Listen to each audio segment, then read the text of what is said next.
Fala galera, Wilder Tille na área aqui. Aqui no canal de finanças está meio abandonado, mas a gente está sempre trazendo novidade aqui. Hoje a gente vai bater um papo aqui com o Bruno Musa. Ele já vai se apresentar aqui para vocês.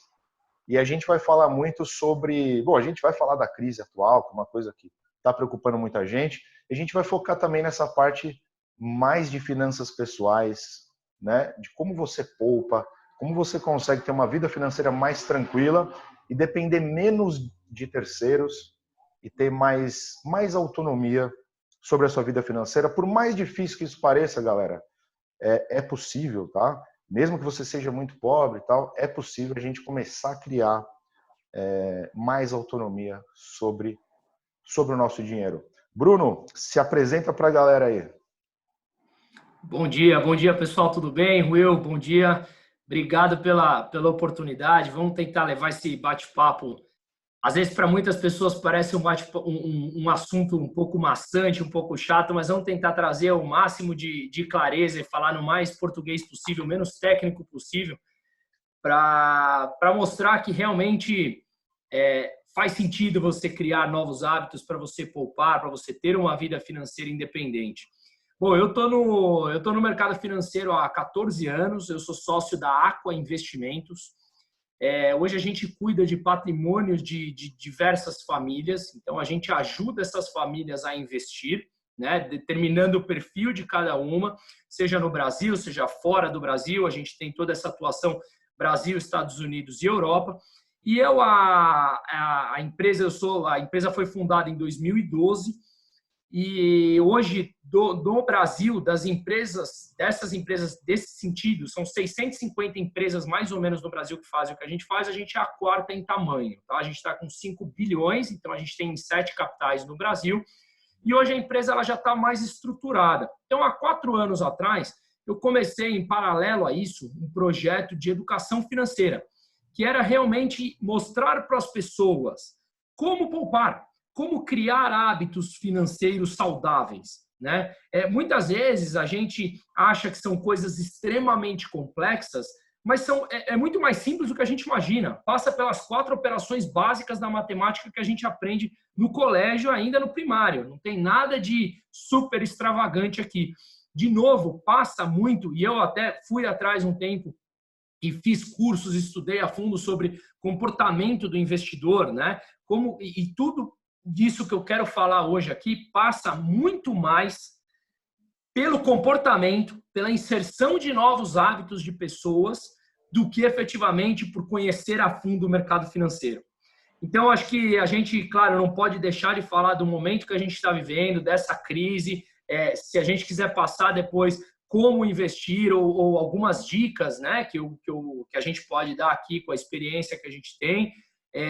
Mas eu acho que o importante dessa conversa é a gente tirar novos hábitos, a gente passar a ter um planejamento da nossa vida para não depender de ninguém e sermos nosso próprio dono mesmo. Will. Show de bola. Então vocês viram que o Bruno tem uma vasta experiência nessa área aí, né? Acho que essa parte dele lidar com muito capital traz para você uma gama de... Você tem muitas ferramentas dentro do mercado para você gerir as suas finanças. Então, isso que é muito bacana nele, né? Ele tem muita experiência nisso. Mas, quando a gente fala disso, né, Bruno? Nossa, o cara lida com muito dinheiro e tal, parece que fica voltado apenas para quem já é rico. E eu acho que existe talvez uma falha de comunicação de muita gente que entende sobre o assunto, às vezes não consegue chegar nas pessoas que não têm tanto capital, e aí fica aquela impressão do tipo, não, isso é coisa de rico, né? E tem uma cultura de que investir é coisa de rico, quando na verdade, se aquele que não é rico, sem pensar assim, ele nunca vai ficar, porque investir é o processo para você enriquecer, né? Então acho que isso é um problema muito grave que a gente tem no Brasil. Isso vem mudando bastante. Eu acho que você tem aí muitos canais hoje que falam sobre isso, né? E estão fazendo um trabalho que é útil nessa questão. Mas, enfim, você me contou que você fez um trabalho nas comunidades carentes, né? sobre educação financeira. Eu achei esse ponto, acho que o ponto mais essencial aí. Porque como que você aborda nessas pessoas que têm essa cultura muito fechada e pensa que, nossa, mas são coisas de rico, eu não tenho dinheiro para investir, eu mal ganho para comer, como é que eu vou investir, né? E aí, como é que você introduz esse assunto nesse tipo de comunidade? Boa, muito boa pergunta, Will. E foi realmente um desafio muito grande. Mas só antes de eu chegar na tua resposta, eu queria só fazer um breve comentário do que você falou no começo, que é super importante, que mais uma vez passa pelo comportamento do ser humano, né? Quando eu me apresentei aqui, falei de quantias tão vultosas, que a gente já está há muito tempo no mercado, realmente as pessoas criam uma barreira e falam, mas poxa, não, isso aí é só coisa de rico. Não, isso aí, olha, se eu não tiver 10 milhões de reais, não vale a pena, eu não posso falar com o Bruno, eu não posso chegar na Aqua. Não, o objetivo aqui não é esse, o objetivo é introduzir hábitos saudáveis financeiros a quem ainda não tem. Então, obviamente, quem ainda não tem, não são pessoas que têm 10, 20, 30 milhões de reais, ou o que quer que seja, ou até mesmo R$1.000, né? Então, por favor, quem está nos assistindo, quebre essa barreira. O ponto aqui não é falar de montanhas grandes de dinheiro, de quantidades vultosas. Foi uma mera apresentação do que é a minha empresa hoje versus um outro caminho paralelo, que é o que a gente está falando hoje aqui, que é para a gente tentar passar o máximo de informação possível para a população brasileira, seja ela da classe A, B, C, D ou E, o que quer que seja, de que sim, é possível trazermos hábitos financeiros saudáveis para a nossa vida. Tá? Então, deixando esse ponto claro, eu queria... você me perguntou sobre como que foi isso, né? Olha, eu tenho uma curiosidade minha que vem desde quando eu era criança. Entender a vida nas comunidades carentes, entender como vivem as pessoas lá dentro, como vivem as pessoas ali com os problemas das drogas, do tráfico, de tudo isso. Eu não sei porquê, eu sempre tive essa curiosidade. E como eu também te falei, a gente antes ainda do ar, eu sou muito privilegiado porque eu adoro o que eu faço. Eu realmente tenho muito prazer no que eu faço. Então eu tentei, depois que a minha empresa começou a tomar um corpo e eu me senti bem sucedido nessa parte do dia a dia de trabalho, da parte privada, eu me senti ainda na obrigação de voltar com aquilo que sempre me trouxe curiosidade desde pequeno e começar a frequentar um pouco lá dentro, né? Entender como é a vida dessas pessoas. Quando eu comecei a fazer isso, eu percebi que muitas pessoas ali dentro poderiam ser muito mais bem-sucedidas do que realmente são. Só que elas se colocam um bloqueio muito grande que não permitem que ela dê um passo a mais do que elas realmente podem fazer. Só que o bloqueio mental delas é muito maior. Então, eu vou te dar um caso, uma pessoa que o filho dela se tornou um menininho tem 10 anos, eu os ajudo até hoje, sempre bato papo com eles direto e tal. Ela é dona de um cabeleireiro, eu moro aqui no Morumbi tem a segunda maior comunidade de São Paulo, são 100 mil pessoas morando no Paraisópolis, e eu comecei ajudando algumas ONGs lá dentro. E o bate-papo era, como é que deixa eu entender a vida de vocês. E começou a aparecer muita gente nesses bate-papos, né? Veio um, veio dois, vieram 3, vieram 10, enfim. E aí, quando eu vi, sem pensar, sem planejar, a gente estava falando sobre educação financeira. E eu comecei a perceber que esses microempresários lá dentro tinham mais capacidade do que muitos que estavam aqui fora. Né? Assim, de repente uma pessoa que tem um bar ou essa moça que tem esse cabeleireiro lá dentro, ela tinha um faturamento maior do que muitos bares que estão aqui do lado de fora. Só que aí eu comecei a questionar ela. Eu falei, você guarda dinheiro? Não. Por quê? Por causa disso. Eu gasto aqui. Vem cá, vamos estruturar isso. Deixa eu te ajudar. A gente vamos guardar. Guarda R$10 por mês. Faça esse hábito para o teu filho. Né? Eu comecei a mostrar para ela como eu faço com as crianças aqui da minha família, da gente ensinar eles a poupar, né? E depois, se quiser, a gente até passa por isso para falar como que eu faço. Mas quando eu vi, tinha muito mais gente do que eu imaginava querendo ouvir sobre o tema. Então eu falei, peraí, tem curiosidade no mínimo das pessoas sobre isso. Isso é muito bom, né? Muito bom, muito bom. É o que eu falo. Eu me surpreendi positivamente com isso. Eu percebi que essa dependência que as pessoas têm, seja do Estado, seja de políticos, é muito mais algo que está enraizado dentro deles, que foi ensinado dessa maneira, não criaram coragem nessas pessoas. Mas quando você vai lá e fala num português claro e cria coragem nessas pessoas, a força deles é muito maior. E quando eles conquistam, eles não querem voltar naquela antiga dependência que eles tinham. Ah, Exato. não, olha, eu quero que alguém me pague aqui, eu quero ganhar dinheiro daqui, eu quero um bolsa daqui, eu quero... Não, eu não estou fazendo juízo de valor de nenhum programa social, gente, não é isso. Mas o ponto é, uma vez que você ensina a independência financeira, tomar a rédea da tua vida, não importa a classe social dessa pessoa, ninguém volta atrás. Porque é muito bom ser dono de você mesmo. Então, É isso muito começou a melhor, tomar... né? É muito É melhor. muito melhor.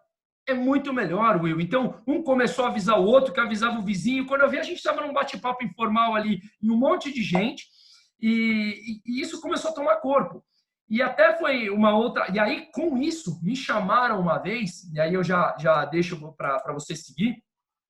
Eu não sei quem conhece, em Ribeirão das Neves, tem um presídio que é um presídio privado no Brasil. Acho que, se não me engano, é o único presídio privado, tá? Parece presídio americano mesmo, sabe? Aquelas portas automáticas, você tem faculdade lá dentro, você tem escola, você tem incentivo ao empreendedorismo. E o diretor de lá, que é uma concessão público-privada, é uma PPP, me chamou para fazer uma palestra para os internos que tem empresa lá dentro e que sustenta os familiares do lado de fora fazendo os trabalhos internos na prisão.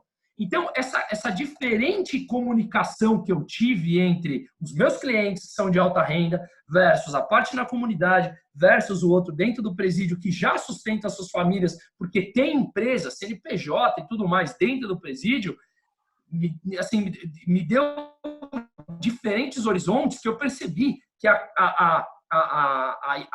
o ponto em comum entre todo mundo é: se você explica bem a independência, ninguém quer voltar a ter alguém domando a tua própria vida. Eu acho que esse é um ponto muito importante. Aqui isso aqui é uma cápsula para explodir, né? Porque você fala esse ponto e aí parece que é algo meio trivial, mas na verdade é um ponto chave isso, né? Muita gente ela acha que gosta de ser dependente de um programa social porque ela não entendeu ou não viveu o que é ser independente, porque é 1000 vezes melhor, né? Você tem mais autonomia, você tem mais estima, autoestima, inclusive, né? Você se sente mais dono de si. E quando você tem um programa social só ou algo que está te ajudando, alguém está te ajudando, você sempre tem um pouco de medo de, pô, mas e se isso Acaba. acabar? Se falha? Se quem me ajuda não vai mais me ajudar, né? Então você fica com aquela insegurança. Então eu acho que muita gente não volta também porque fala, cara, eu me sinto muito mais seguro, né? Sabendo que eu sou capaz de me sustentar, sem precisar depender de terceiros e tal. Eu acho que isso é muito legal e a nossa cultura tem essa coisa de ficar dependendo de político, eu preciso de um político salvador, eu preciso tudo é o governo que tem que fazer e tal. E a gente não quer entrar nessa discussão política, porque aí já distorce, já vai para Outro outro dia a gente caminho. faz um outro tema sobre isso. A gente pode falar só sobre isso, inclusive, mas no Brasil existe muito, até porque alguns políticos se aproveitaram disso para impor uma dominação, né? Então, falar é meio conveniente que haja muita gente muito necessitada para que eles possam estender a mão e falar, ó, eu sou o seu salvador, tá aqui, né? Quando eles querem mais o poder, na verdade. Então, eu acho que essa cultura é muito forte e aí você bater nessa tecla, você dá uma nova vida para a pessoa, né? E aí, seguindo nessa linha, Bruno, como é que você fazia para começar a falar desse assunto? E até vou pedir, se você tiver algum exemplo de uma pessoa que era muito humilde, que você teve a oportunidade de conhecer e trabalhar, como é que você abordava esse assunto? De você falar de poupar, mesmo que seja R$ 5, R$ 10, como você explicava para a pessoa que é possível poupar independentemente de quanto ela ganha, né? Porque acho que tem um problema muito sério nisso, que é quando eu ganhar mais, eu vou poupar, né? Quando eu passar a ganhar mais, eu vou poupar. e aí a pessoa está sempre empurrando para o futuro isso. Tem muitas pessoas que passam a ganhar mais e elas não percebem que elas continuam falando, não, quando eu ganhar ainda mais, eu vou começar. Então é mais uma questão de mindset, mentalidade do que o quanto você ganha. E aí se você tiver um exemplo para a galera aí, de alguém que era muito humilde, né, que você pode falar, nossa, essa pessoa não tem a menor condição de entrar em alguma educação financeira. Então, como é que você abordava isso nessa situação em específico? Olha, Will, é o que eu te falei aqui no começo. Como eu gosto muito do tema e eu não tenho muito popularmente papas na língua, aquilo que dá vontade eu acabo falando. Uhum. Eu sou daquelas pessoas que, porra, se eu gosto de você, eu vou falar porque eu falo, cara, quer saber? Se eu morrer amanhã, pelo menos eu morri e falei, não tem problema, né? Então eu trago esse assunto à tona. Eu não tenho problema em trazer, em perguntar se a pessoa precisa de alguma ajuda nesse ponto, né? E um ponto que você colocou, você que tem um canal aí, você que treina, tem um canal de super bem sucedido nessa área, porra, eu treino também há muitos anos, eu percebo que o mindset que você comentou é igualzinho. As pessoas que falam que vão começar a treinar na segunda-feira, ou que vão começar um regime na segunda-feira, você tem que começar agora. Tem que começar na segunda-feira, você tem que começar agora. Se você quer mudar, você começa agora. Quando você fala, eu vou começar segunda-feira, você já está impondo uma condicional que você sabe que segunda-feira o dia você vai falar que o dia está mais ocupado e que você não teve tempo para fazer. Não existe executivo tão ocupado que não consiga comer bem, que não consiga treinar bem, que não consiga poupar. Assim, isso são barreiras que nós colocamos na nossa vida. É assim que eu levo a minha vida, pelo menos, né? E vem dando certo nesse sentido. Então, um exemplo muito claro que eu posso te dar, que foi muito legal, a gente tem uma funcionária aqui em casa, e ela, que eu comentei com você, eu morava na Europa até julho do ano passado, quando a gente voltou para o Brasil, começamos a procurar uma pessoa, enfim, ela entrou com a gente, ela estava no momento, tô devendo aluguel, tô devendo 2 meses de aluguel, aquela coisa, aluguel era R$400 por mês, ela estava devendo de 2 meses de aluguel, porque estava trabalhando de maneira informal e não conseguia fechar a conta e tudo mais.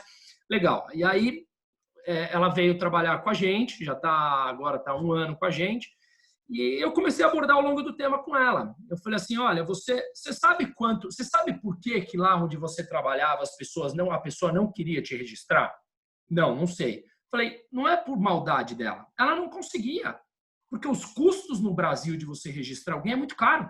Se a pessoa não tem, não é que ela quer o teu mal, ela não tem dinheiro para pagar. Aí eu falei, vem cá, senta aqui comigo. Você sabe quanto me custa o salário que você tem? Quanto me custa você por completo? Não sei. Eu falei, então vem cá que eu vou te mostrar. Assim, assim, assado. Me custa por volta de 70% a mais do teu salário. Legal, tá bom. Mas por quê? Porque uma parte eu tenho que pagar para o INSS e uma parte você contribui para o INSS, né? Uma parte você paga de imposto aqui, imposto acolá. Aí ela pegou e falou, pô, mas nunca tinham me explicado isso de uma maneira. Eu abri assim, o descritivo do pagamento dela e fui mostrando ponto a ponto o que era. Pô, mas nunca tinham me explicado dessa maneira o que é. Eu falei, então tá explicado agora. Você pode voltar lá na lojinha que você trabalhava e falar para a mulher, olha, eu sei que você não é maldosa. Eu sei que você realmente não tem como pagar os custos de uma CLT, né?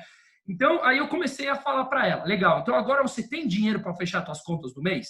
Porque se antes você estava com R$400 que você estava ganhando, que você me falou, e estava pagando 400 de aluguel, a conta não fechava.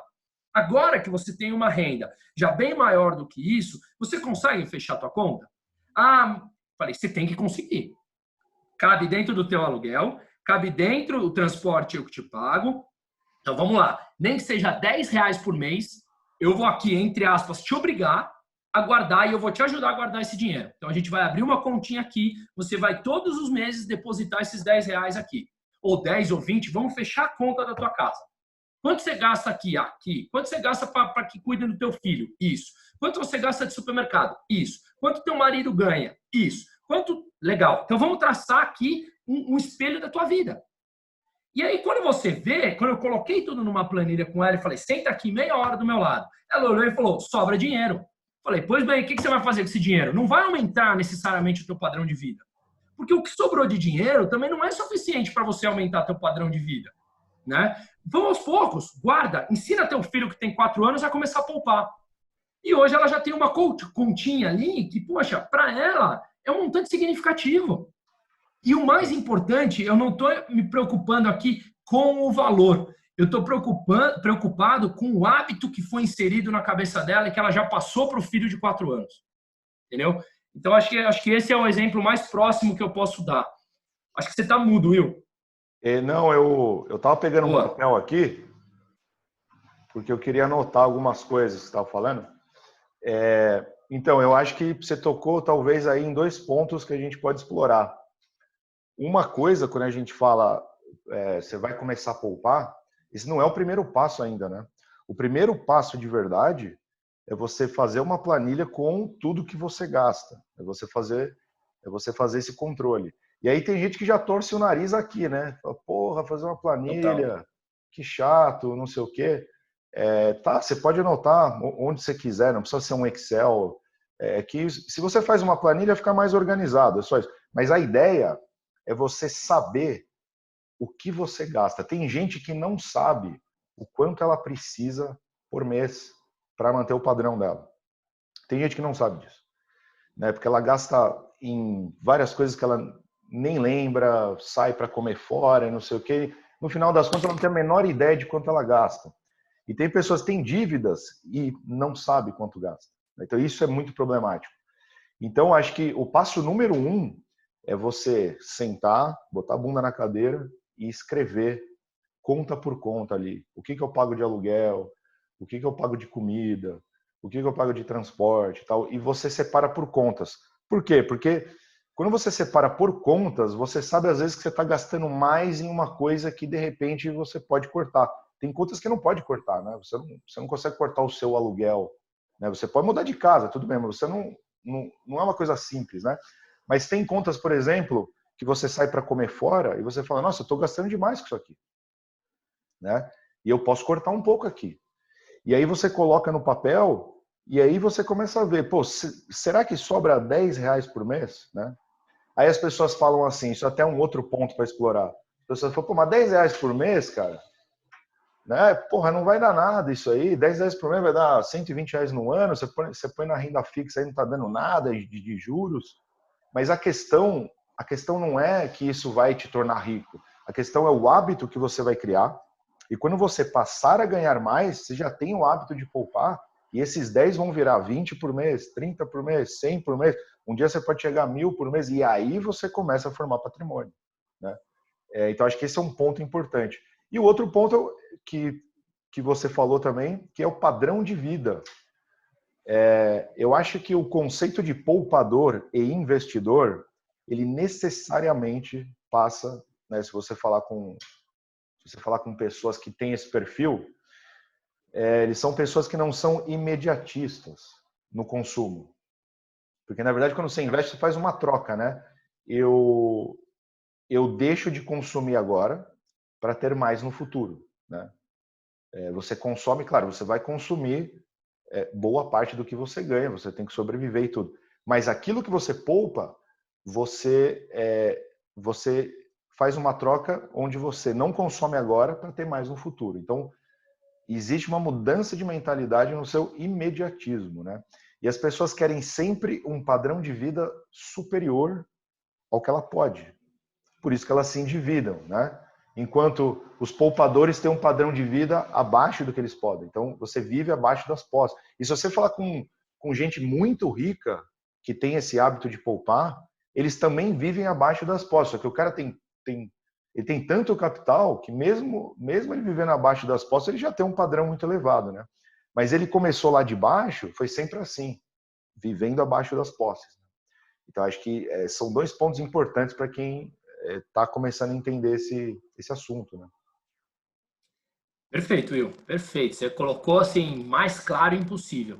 Para você criar patrimônio, você tem que viver abaixo das tuas posses, dos teus ganhos. Isso não significa que você vai viver mal. Exatamente, Você exatamente. simplesmente está planejado dentro da tua vida, das tuas receitas e dos teus gastos. Quando você estava falando, eu estava anotando aqui, tem uma pesquisa que, se não me engano, é do Banco Central, que 8 em cada 10 brasileiros, ou seja, nós estamos falando de 80%, tá? Brasileiros, eu não estou aqui fazendo nicho de classe social. Ah, não, 8 em cada 10 é a classe D. Não, estou falando brasileiros. No geral, né? No geral, 8 em cada 10 brasileiros não sabem quanto ganha ou quanto gasta por mês. Se você pergunta de cara, quanto você ganhou, quanto você gastou, não sabe dizer. Por que isso é importante? Por mais que sobre, planeje. Tem que ter isso planejado. É um número assustador, 80%. É muita gente. Então, quando você não está nesses 80% e você está nos 20%, você se torna diferente da grande média. Você vira um ET, praticamente. Basicamente. E você não está fazendo nada tão absurdo. Né? Você simplesmente está com hábitos saudáveis. Sim. Né? E o outro ponto que você falou das compras, eu também vi, eu só não lembro a fonte agora, tá? Depois eu posso até buscar e colocar aqui. Se você vai num shopping e você passa em frente a uma vitrine que você quer alguma coisa, qualquer loja que seja de comida, de roupa, o que quer que seja, se você bate aquele primeiro ímpeto, vou comprar.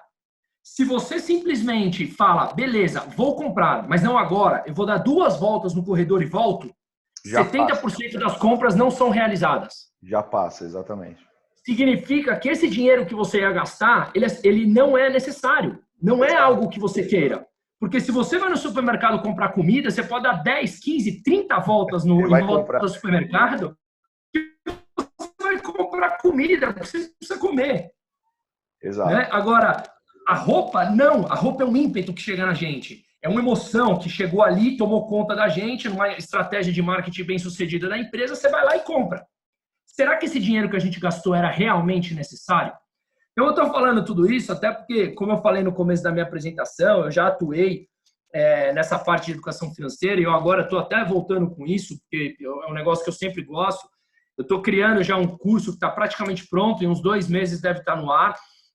Depois eu vou começar a postar sobre isso, até nas minhas redes, eu estou fazendo vídeo sobre isso também. Quem quiser lá no Instagram é Bruno_Musa e no Twitter @bmusa, Musa M-U-S-A, falando sobre isso. E aí quando eu tiver pronto o curso, eu vou começar a postar lá sobre isso. É algo básico, tá, gente? Ninguém vai imaginar aqui que é um curso de medicina que tem que aprender como abrir um ser humano. Nada. É basicamente ajudar a inserir hábitos saudáveis. Pode parecer uma bobeira, mas enquanto eu estou falando, pensem com vocês mesmos.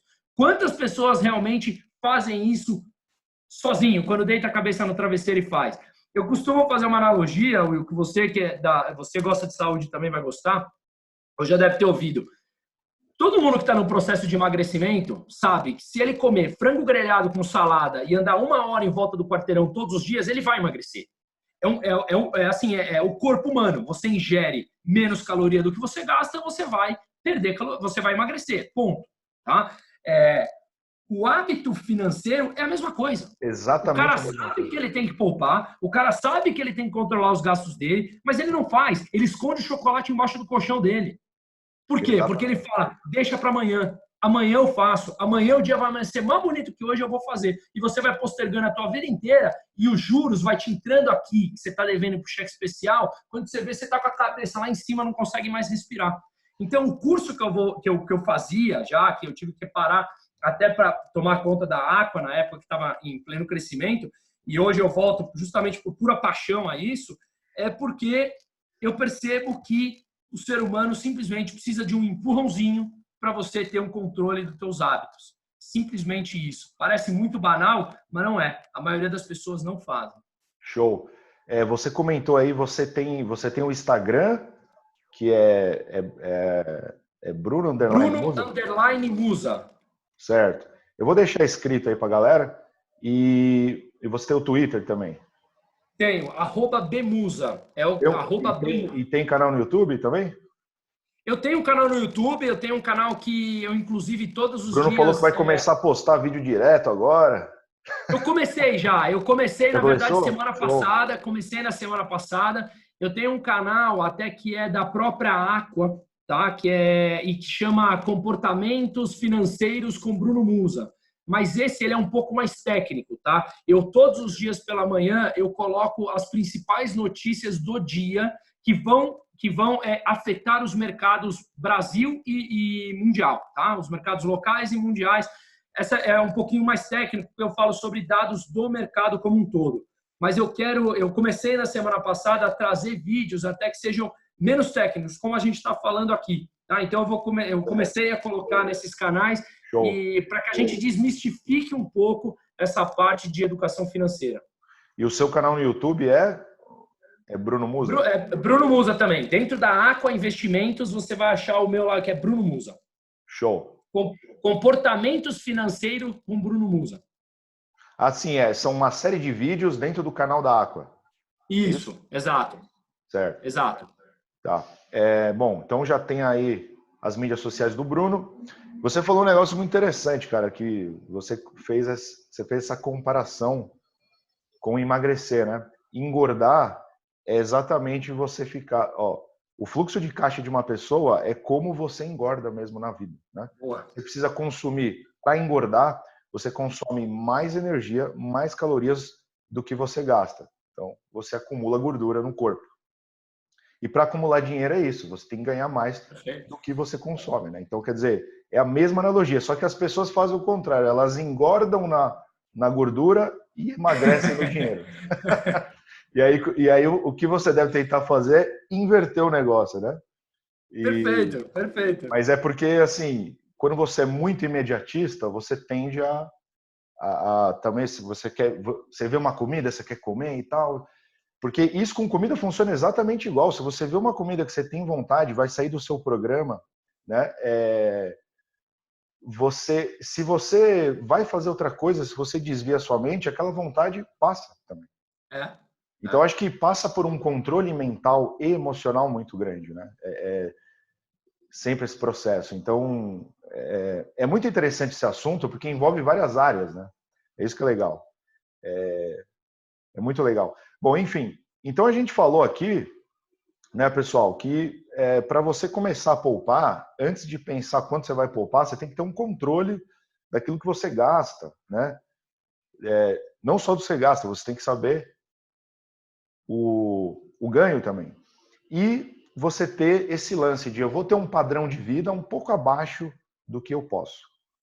Aí a gente pode passar já para a próxima etapa, né, Bruno? Que seria, você vai definir o quanto você pode poupar e aí entra a disciplina, que é a consistência. Eu vou fazer isso mensalmente, periodicamente. Não adianta você fazer isso um mês e depois voltar. E aí, de novo, a gente pode fazer a mesma analogia. As pessoas começam a treinar, começam a fazer dieta, passa 2 semanas, aí larga, né? Vai para academia, aí para de fazer. Paga academia 1 ano, vai 2 semanas, enfim.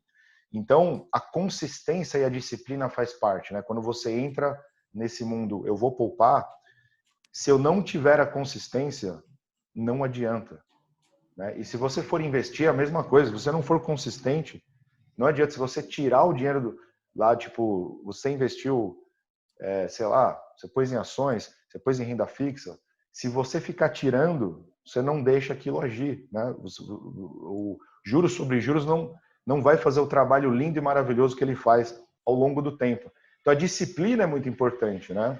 Acho que é bom a gente frisar isso.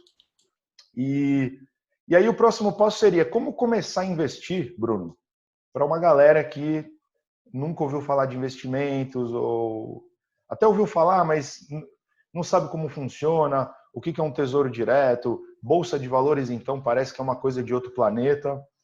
Como é que a gente poderia abordar de uma forma simplista, né? A gente pode discutir um pouco isso. Já que a pessoa está nesse passo, ela já arrumou a casa, né? Já arrumou a casa, sabe o que ganha, sabe o que gasta, está conseguindo poupar um pouco. A gente sabe que não é muito sábio deixar o dinheiro em casa, né? Deixar o dinheiro debaixo do colchão, né? Aí tem vários conceitos aí que são importantes saber. Então, como introduzir de uma forma simples e que não assusta a galera, né? Essa parte de como começar a investir. É um desafio, não é um desafio simples, mas mais uma vez passa pelo que você falou, pela disciplina. Eu acho que se você estuda todas as pessoas que você admira, independente dela ser rica ou não, tá? Aqui, bem-sucedida, eu não estou lidando com ter dinheiro ou não ter dinheiro, mas eu digo ser satisfeita com aquilo que faz da própria vida. Essas pessoas, algum momento, o comportamento dessas pessoas passa por disciplina. A disciplina, ela é indiscutível na vida das pessoas. Senão, se você é o que você falou, você paga a academia por um ano, vai um mês, vai uma semana e para. Quantas pessoas fazem isso? Talvez a maioria, se você colocar na população, eu não tenho um dado aqui, eu estou chutando, mas muita talvez... gente, cara, muita gente. Muita gente, cara. Então, e isso, de novo, com os hábitos financeiros, isso com, sei lá, com hábitos saudáveis que você tem, sabe aquela coisa, eu sou muito adepto disso, de você ter uma energia positiva, você acordar e dar um bom dia para a pessoa ao teu lado, já muda. Você cria hábitos saudáveis de comunicação com as pessoas, você cria hábitos saudáveis de alimentação, de exercícios, de financeiro. E aí, quando você olha uma pessoa que é assim, você vê essa pessoa bem-sucedida, você fala, mas poxa, não, é porque ela só trabalha. Não, tem uma série de outras coisas envolvidas no dia a dia dela. Então, a gente precisa entender o que essas pessoas fazem. Então, fiz só esse gancho para falar que chegar nessa parte de investimento, que como começar? Passa pela disciplina, passa pelo que você falou aqui em português, claro, puxar a capivara, a sua própria capivara. Então, deixa eu escrever quanto eu ganho, quanto eu gasto. Beleza. Se a minha conta não está fechando, eu tenho duas maneiras. Ou otimizar minhas receitas, ou minimizar ou diminuir meus gastos. Só tem essas duas, né? Então, ou você pode fazer os dois, aumentar teu gasto e diminuir tua receita, que vai te tornar mais bem-sucedido ainda, melhor ainda lá na frente.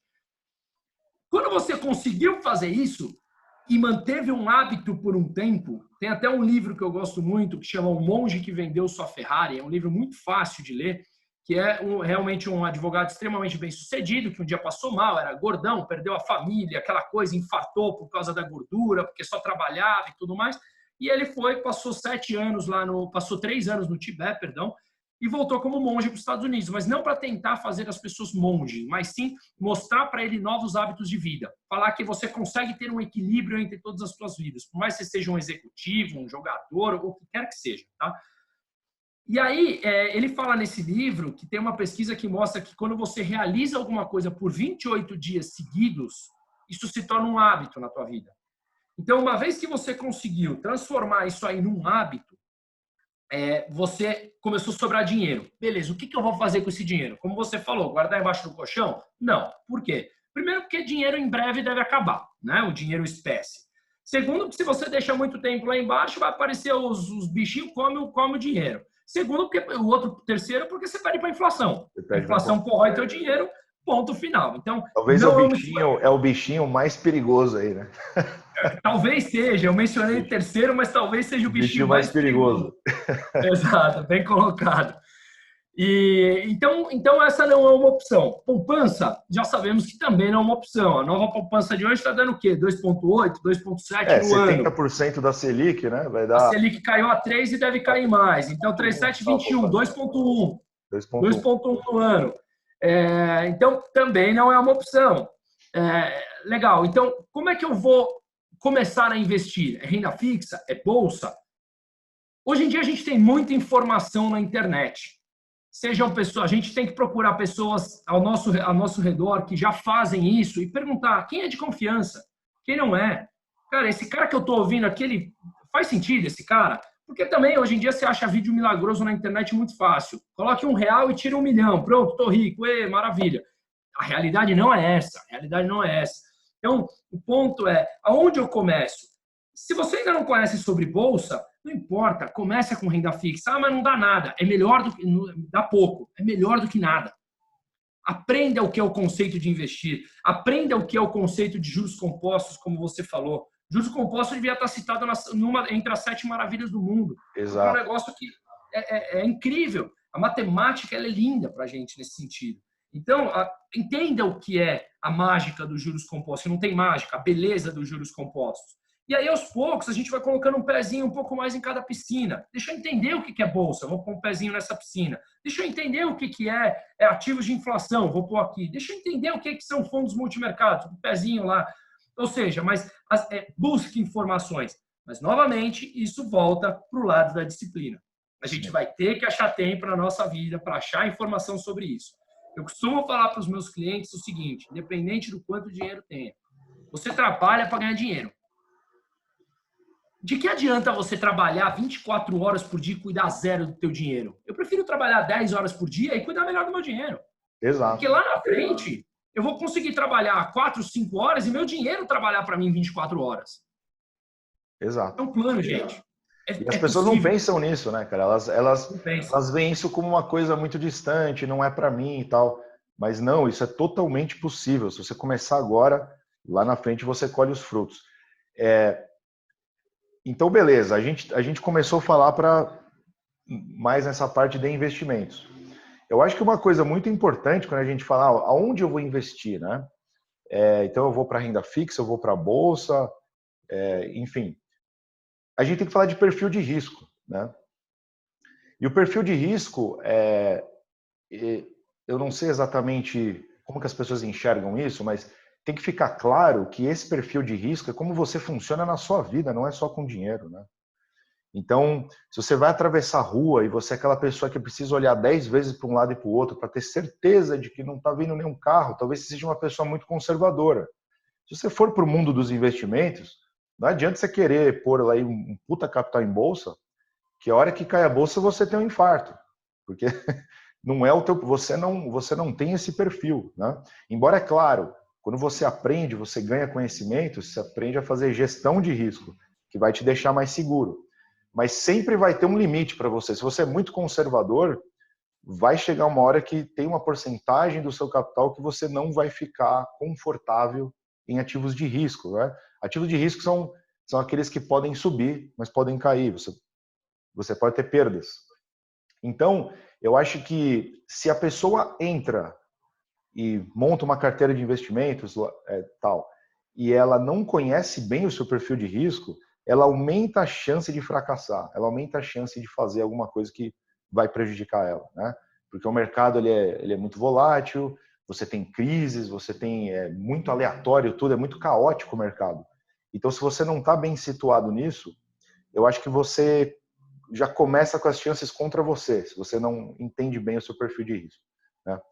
E aí, muita gente tem essa dúvida, né? Que é como eu vou me identificar, como eu sei qual é o meu perfil de risco. Aí tem vários questionários ali que você pode preencher e tal, Isso.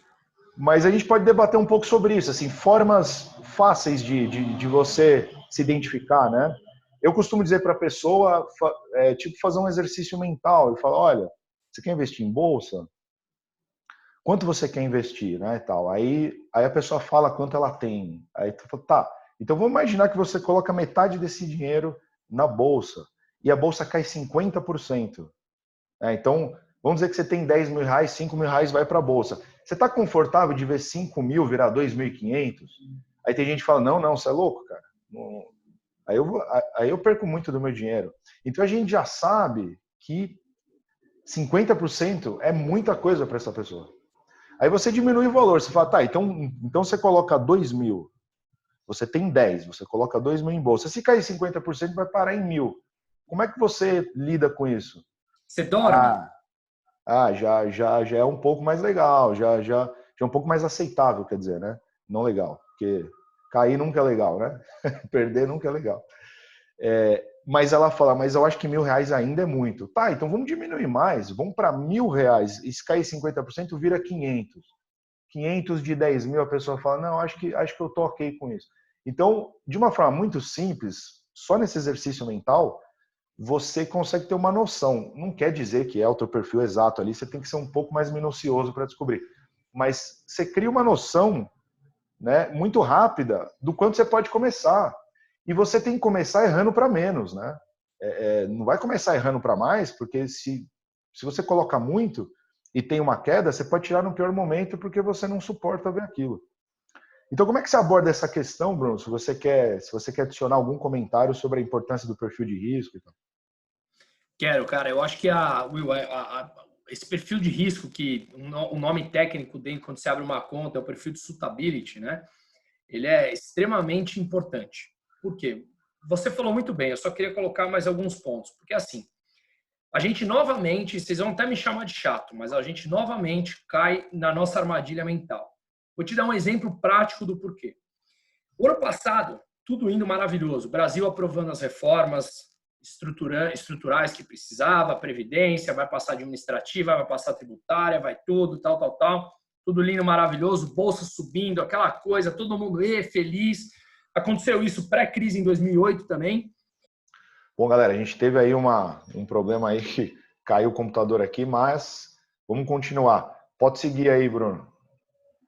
Vamos lá, então, eu estava falando sobre o perfil do cliente, né? Que o ano passado, quando estava indo tudo bem, o vizinho falava que a carteira subiu 50%, a carteira dele estava subindo 10%. Aí a gente falava, tá bom, você está disposto, então vamos aumentar o perfil de risco da tua carteira. Não, vamos embora, porque o mercado só sobe, porque é tudo lindo, maravilhoso. Calma, não é bem assim. Vamos colocar um pezinho na segurança também, vamos diversificar. Bom, enfim. Quando o mercado caiu, que veio a pandemia, que ninguém esperava, que aconteceu? As pessoas começaram a perder o sono. Aí eu falava, mas gente, há 2 meses atrás você falou que aguentaria o tranco se isso acontecesse. Ninguém previu uma pandemia, mas a gente sabe que o mercado tem ciclos, ele sobe e desce. E aí a questão é, por que eu estou falando tudo isso? Porque aí as pessoas veem da pior maneira possível que eles entraram num perfil que não é o condizente com a realidade deles. Exato. Então não entre na onda do meu vizinho, do meu amigo, do meu tio, do meu primo, do meu pai, que faz isso e faz aquilo. Saiba se o que o teu vizinho, teu primo, teu pai, teu tio faz é condizente com aquilo que você faz. Respeite as tuas próprias vontades. Eu costumo dizer que quando você está em dúvida de alguma coisa, você joga a moeda para cima para fazer cara ou coroa. Enquanto a moeda está rodando, você sabe qual lado você quer que caia. Se você fala coroa é sim e cara é não, quando está rodando a moeda, você sabe, o teu coração fala para você sim ou não, você sabe. Siga essa vontade. Então não siga a euforia do teu amigo, que isso, que aquilo. Até porque eu tenho esses 14 anos que eu tenho de mercado, tão longe de ser anos e anos, mas uma coisa eu aprendi. As pessoas se gabam do ganho financeiro nos mercados. Jamais contam suas perdas. Então, fica muito bonito no elevador contar que ganhou no trade 50 mil reais, só que está perdendo 150 mil na outra ponta.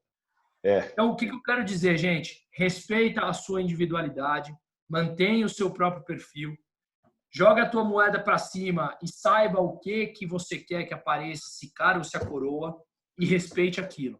Essa cara ou coroa que eu me refiro é o teu perfil que você, Will, colocou muito bem na tua introdução.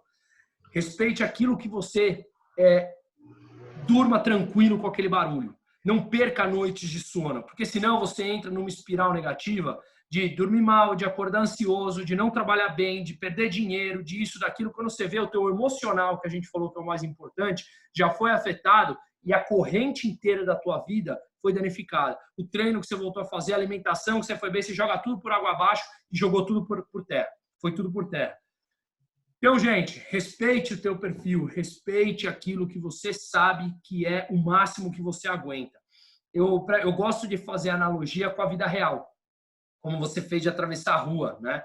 Transforma o que é o mercado, que é a tua realidade financeira em real. Eu, quando comecei a namorar, aqui hoje é a minha mulher, eu sempre fui um amante de moto. Tá? E é uma condição minha na minha vida se eu morrer, eu morro em cima da moto. Eu não tenho problema com isso. É uma coisa que eu amo. Eu faço motocross desde os meus, sem exagero, 5 anos de idade. Meu pai me ensinou na moto. Minha família inteira é motoqueira. E a família dela sempre foi contra. Então, sempre teve aquele negócio. Hoje ela, de vez em quando, anda comigo. Você vê como o perfil de risco dela já foi mudando. Já vai mudando. Ela fala, eu vou com você almoçar. Só que demora, né? Só que demora. Demora. Ela fala, de domingo eu vou com você almoçar. Só que todo final de semana eu vou dar com os amigos. De sábado, acelerar na estrada. Ela não vai, obviamente, porque o perfil de risco dela não condiz com aquilo. Exatamente. Mas ela já aceitou que ela vai comigo de domingo almoçar quando está um dia bonito de sol, porque domingo não tem trânsito. E aí ela vai comigo. Não é um corredor na Radial Leste, né? Exatamente. Não vamos pegar um corredor na Radial Leste às 6 da tarde.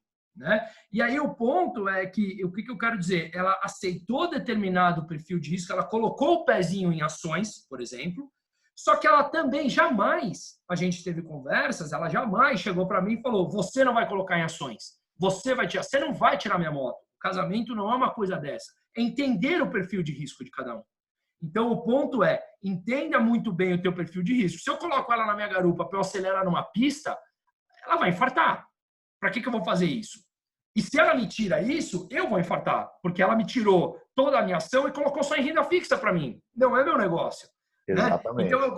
eu gosto de fazer analogias com a vida real, porque a gente consegue, como você falou, de olhar a rua. Eu atravesso a rua sem olhar, o outro olha 50 vezes. Beleza, será que eu olho 10 vezes? Eu sou mais ou menos.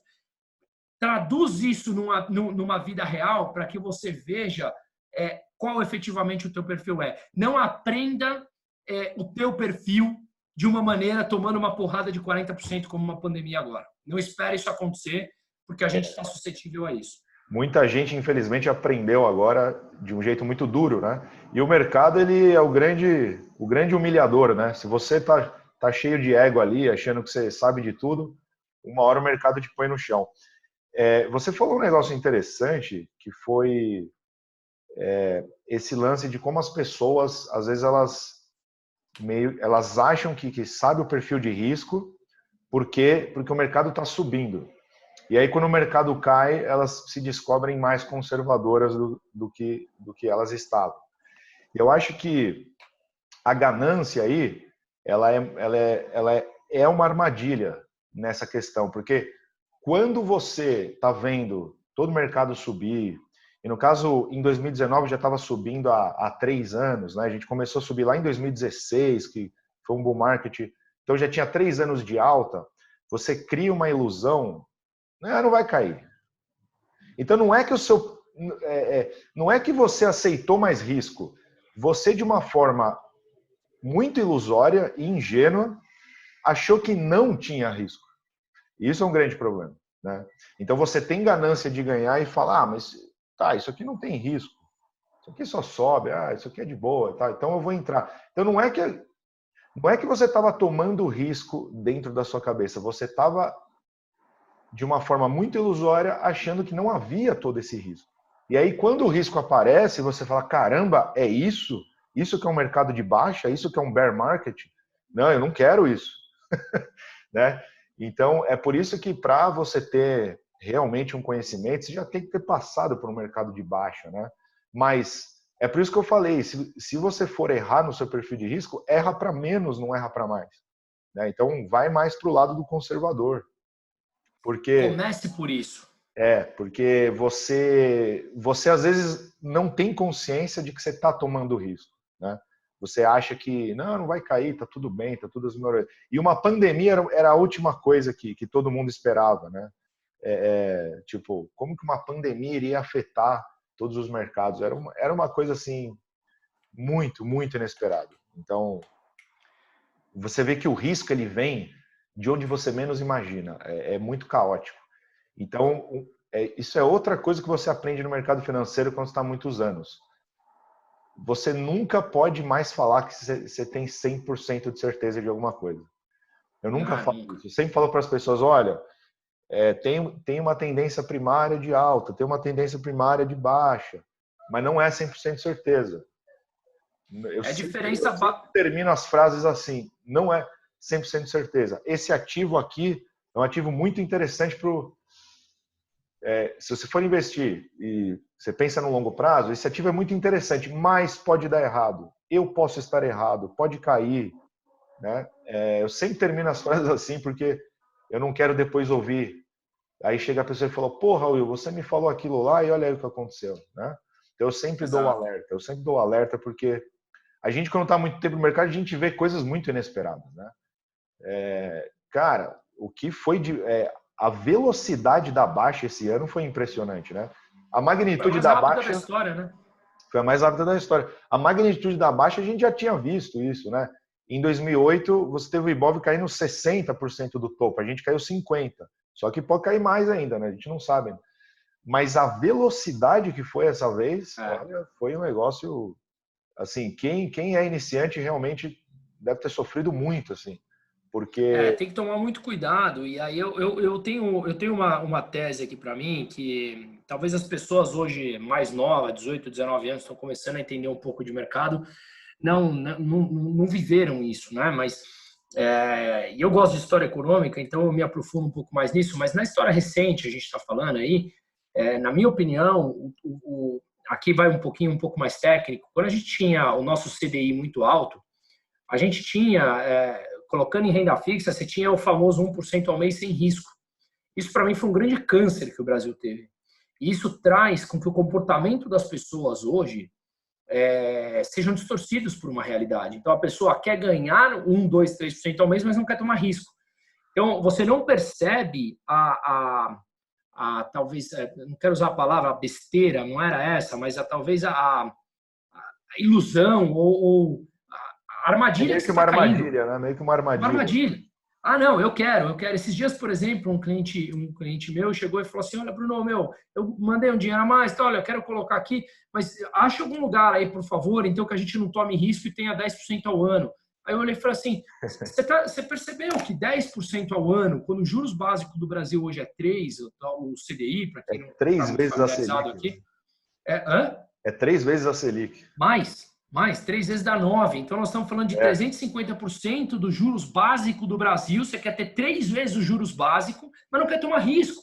Ou seja, como? Me explica como. Porque se você me não explicar tem. como, cara, eu vendo tudo que eu tenho e coloco nisso. Porque, assim, não faz sentido. E a gente alavanca, então, para ganhar 20 vezes no ano, porque E não a faz pessoa sentido. fala isso assim ela dá um tom super Naturalidade. normal da fala, né? Fala, não, é só 10%. Porque Só porque 10%. não parou para analisar o Exato. raciocínio. Então a gente volta na mentalidade que a gente falou. Não é burrice, não é nada disso, gente, porque o cara ele é extremamente um executivo bem sucedido, não é nada disso. É cuspir informações sem que a gente veja ou ouça o que a gente está querendo dizer. Exato. E Porque também porque para você tomar. estava acostumado com o passado, como você falou. Normal, Antes era super exato, normal, era fácil ganhar 10% ao ano, 12%, exato, chegou até a exato, ser. é uma mudança de chavinha. E entenda-se, eu quero deixar claro aqui, que até como economista, que um país que tem juros altos não cresce. Então, ter 1% ao mês sem risco é muito ruim. Exato. É muito ruim para o país não desenvolve, o país não cresce, o país não tem geração de emprego. Então, é um pensamento muito mesquinho, falar, você tem milhões no banco, eu tenho 1% ao mês sem risco. Não, vamos pensar no desenvolvimento, com construção de um país, com geração de renda, com atração de capital, né, com privatizações, com todo esse tipo de coisa, com regras claras de propriedade privada, regras claras de intelectuais, enfim, o que quer que seja nesse sentido. Mas o 1% ao mês é um câncer que a gente vai ter que carregar por um tempo para mudar e tirar isso da mentalidade das pessoas. Exato. E agora não tem muito para onde correr, né? Quando você fala de ter algo acima da inflação, algo decente acima da inflação, você é meio que obrigado a tomar risco hoje. Então, porque hoje a Selic vai estar empatando com a inflação, algo muito próximo a isso. Então, você querendo ou não, você vai ter que se informar, porque você não pode tomar risco. Eu sempre costumo dizer isso: não evite o risco. Se você evitar o risco, sua vida é sem graça. Você não vai viver uma vida interessante. Mas você tem que ter você tem que ter um discernimento. É muito de tem um ajuste fino aí que é o seguinte: tá bom, você não evita o risco, mas você não pode ser louco. Que é o seguinte: você toma risco sem saber o que está acontecendo. Então vá para o cenário de risco, mas vá com preparo. Se prepare. Calculado. Porque aí você vai para o campo de batalha e você sabe sobreviver ali. Não é você Exato. jogar alguém que nunca treinou e jogar no campo de batalha. Aí esse cara morre em 5 segundos, né? Então essa que é a ideia. Então aí que entra essa parte de educação. Como é que você aprende a gerar, a fazer uma boa gestão de risco, né? Você tem que se educar para isso. Tem. Esses dias eu estava até falando, só para finalizar aqui, desculpa interromper, que vai nessa linha, a gente estava falando sobre uma alocação em ouro. Vou entrar aqui no cenário se vale ou não vale, nem cabe nesse momento, mas e aí a pessoa falou, não, ouro eu não quero. Eu falei, legal, mas por quê? Deixa eu só entender. Tudo bem, não tem, deixa eu só entender por Vamos quê. entender por quê, Beleza. né? Por quê? Por que tão enfático? Ah, porque eu já perdi dinheiro com ouro. Gente, espera lá, você está se permitindo, você está se bloqueando. Esquece o ouro, então, ações, que aconteceu lá em 2008. Tinha as pessoas que perderam dinheiro em 2008, em 2009 falaram, não quero nunca mais saber de ações. Calma, o erro, as ações são ruins mesmo, ouro é ruim mesmo, dólar é ruim mesmo, ou você colocou o pé numa piscina que você não estava preparado para ela? Exatamente. Eu acho que isso aí já abre até, dá para abrir vários tópicos aí em cima disso, né? E só para pontuar uma coisa também do perfil de risco, na hora de você definir o seu perfil, não defina no topo da bolsa, quando está euforia, defina no fundo da bolsa. Quando eu estava lá em 2016, eu me lembro que quando eu entrei na bolsa, tava um pessimismo do cacete, porque estava começando a fazer fundo a bolsa, né? E quando a bolsa faz fundo, é o fim do mundo. É quando todo mundo fala que, nossa, agora acabou, não tem mais jeito. É ali que faz o fundo, né? É ali que é uma boa hora para comprar. E eu me lembro que se você falasse com pessoas naquela época sobre ações, a pessoa fala, você é louco, cara, investir em ações. Olha quanto a bolsa caiu. E era o melhor momento para comprar. Então, defina o seu perfil de risco quando a bolsa estiver em baixa. Porque aí você sabe, você sente que a baixa é real. E aí, dentro desse cenário onde a baixa é real, você sabe quanto você está disposto a colocar. Então, se for para colocar hoje, e você sabe que está um cenário incerto, a bolsa caiu para caramba, quanto você quer colocar hoje? Porque hoje não tem oba-oba, né? Hoje está todo mundo, nossa, mas acho que vai cair mais, ou não sei o quê. Quanto você colocaria hoje? Esse provavelmente é um pouco mais próximo do real. Agora, quando a bolsa está fazendo topo histórico e está um oba-oba, você normalmente vai meio que ignorar o risco. E aí você vai errar o seu perfil de risco para mais. Você vai ser mais agressivo do que você deveria, né? Então, acho que isso também é importante. Você quer adicionar algum comentário? Não, isso é muito importante mesmo, isso é muito importante mesmo, até porque no Brasil a gente está começando agora a viver um país de juros baixos, né? Se você pega nos Estados Unidos, por exemplo, são mais de 100 milhões de pessoas que têm cadastro em bolsa. No Brasil, nós estamos falando que a B3 divulgou semana passada que batemos 2,4 milhões, né? Ou seja, não é nada, é um percentual irrisório da percentual população. muito baixo, né? Muito baixo. Muito baixo, por uma série de fatores. É um país mais Acho que os pobre, Estados é um país... Unidos é 50%, né? Então, os Estados 50%. Unidos, até o último dado que eu vi, aí eu quero fazer um parênteses, salvo engano, tá? Era um pouco mais de 150 milhões de pessoas. Então, tá por volta dos Não, eu digo 50%. 50% da população. Por isso que eu estou falando, dá mais ou menos 150% da população americana, exato. No Brasil, dá 0,00 alguma coisa. Então, isso tem explicações históricas, historicamente, de juros baixos, estabilidade da economia americana, e Brasil não, sempre foi essa bagunça. Mas o ponto é que talvez a gente comece a ver uma curva ascendente de gente entendendo sobre bolsa, porque os juros hoje é baixo. Então não dá mais para você ganhar dinheiro na renda fixa. Então você vai ter que começar a colocar o pezinho no risco, é normal, né? E isso é saudável para o país, né? As empresas se financiarem via bolsa é muito saudável. Exato. Bom, Cada então, vez tem uma bolsa. você ia falar alguma coisa? Não, falar que cada vez tem mais empresas listadas em bolsa, cada vez tem mais empresa, uma bolsa mais, né, mais forte, mais tão representativa no mundo. Uhum. É um caminho muito saudável de juros baixos. Sim, sim. Show de bola. Então, a gente está falando sobre isso, né? Quando você vai para o mundo dos investimentos, você já aprendeu a poupar, já fez o controle de gastos, você está poupando lá um pouquinho, aí você tem que definir o seu perfil de risco. A gente falou bastante sobre isso. Uma vez que você definiu o seu perfil de risco, então você sabe mais ou menos, eu sou mais conservador, eu sou mais agressivo, né? Você então, se for conservador, grande parte do seu patrimônio vai estar em ativos com menos risco, né?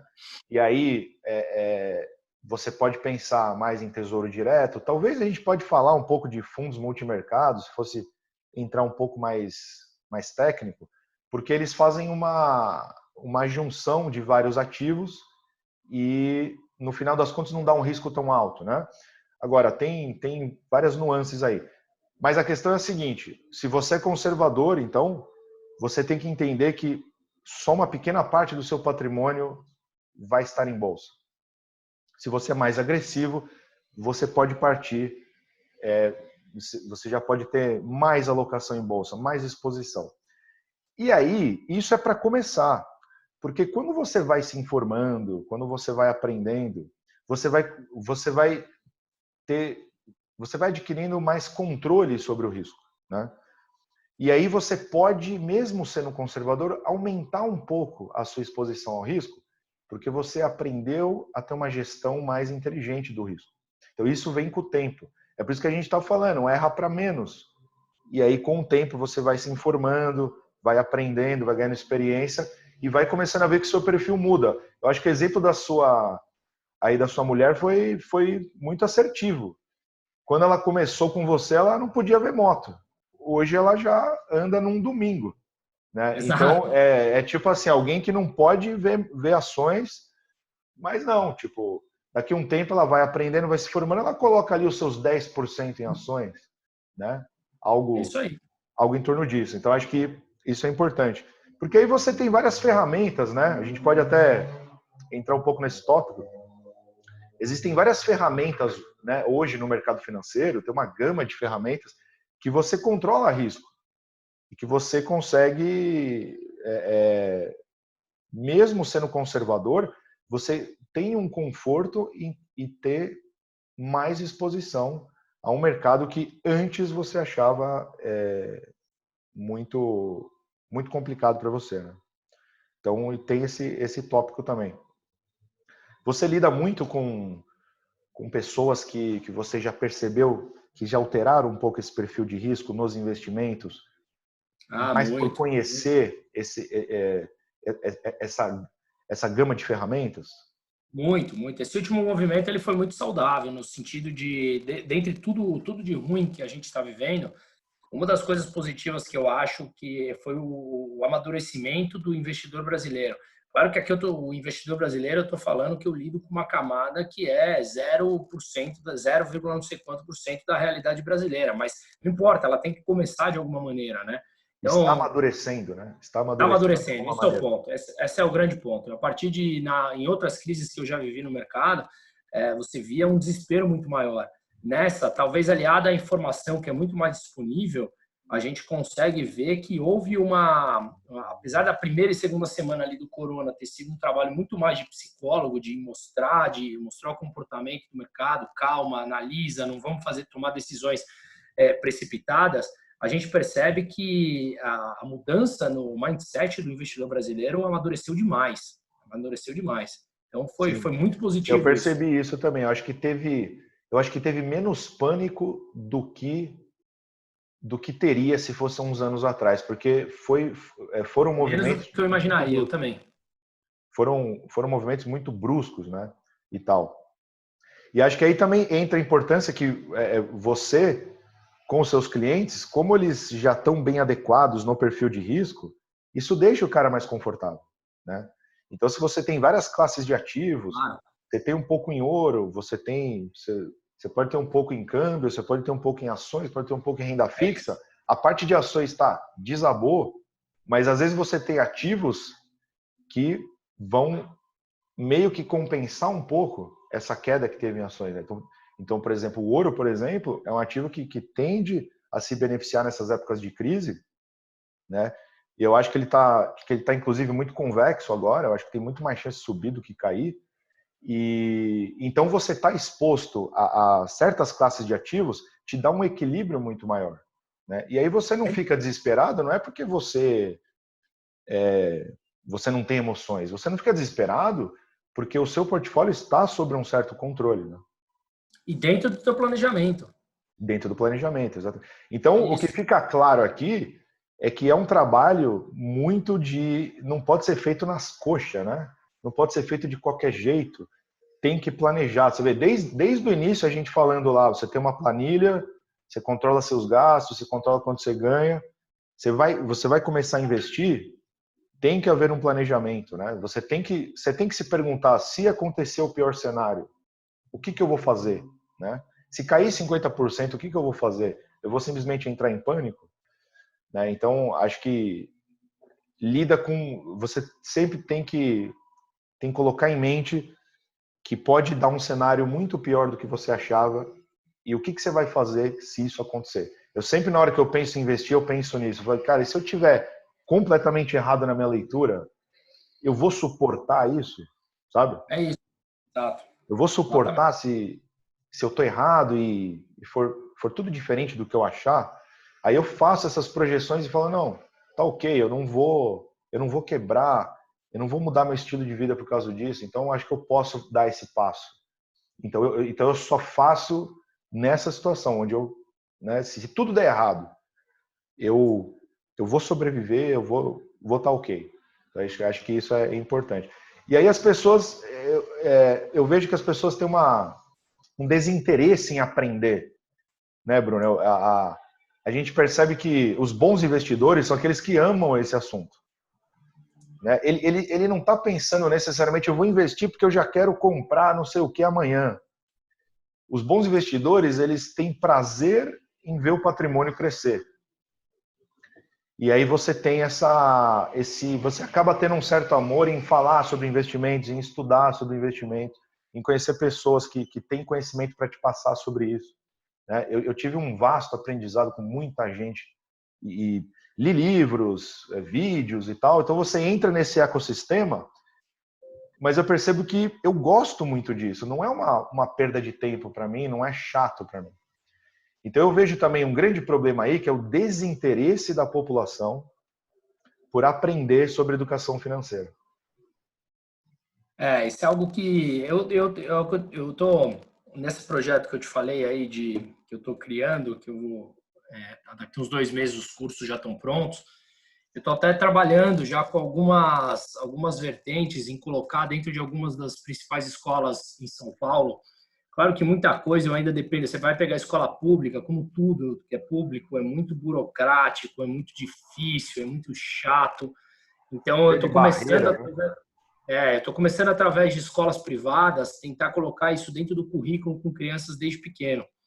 E aí você consegue colocar como extracurricular, e aí você não precisa da aprovação do MEC, que aqui eu faço um parênteses, esses ministérios, para mim, eles são muito mais cargo político do que qualquer coisa, então é muito difícil você bater nisso ainda, mas quando você coloca em colégios privados, o meu objetivo é chegar no público, tá? Mas é pela facilidade nesse começo, da flexibilidade. Então, você consegue, talvez, colocar como extracurricular para crianças, você ter educação financeira desde zero. E aí é a única maneira que eu vejo que a educação, você conseguir criar essa curiosidade, criar esse amor nas pessoas desde cedo. Claro que não é todo mundo que vai gostar, mas independente da tua profissão, você ganha dinheiro. Você joga bola, você vai ganhar dinheiro. Você é artista, você ganha dinheiro. Você precisa cuidar desse dinheiro. Então, independente da profissão que você faça, eu acho que tem que estar no ensino de base. Né? E aí, com certeza.